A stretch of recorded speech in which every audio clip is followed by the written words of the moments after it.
ये China grey, इसका ये बेस देख ले, बहुत खूबसूरत बेस है, बहुत खूबसूरत। ये पॉलिश का देख ले कितना खूबसूरत हो, बेस कितना खूबसूरत बेस निकला है।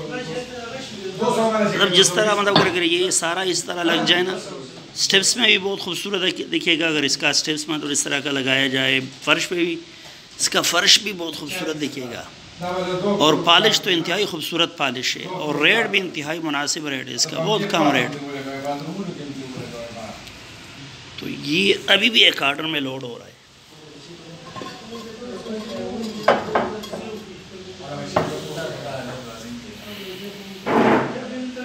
और ये बोस्की वाइट है, बोस्की वाइट में सबसे सस्ता पत्थर है।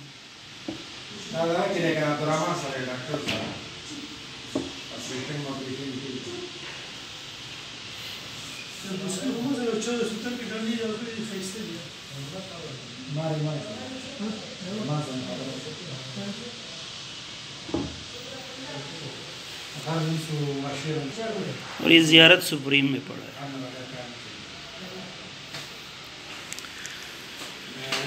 सफोतन या लाइन वाला वाइट, सिल्की ब्लैक, ये वाला सिल्की ब्लैक है। तो ये काउंटर में स्टेप्स में ये भी अवेलेबल है।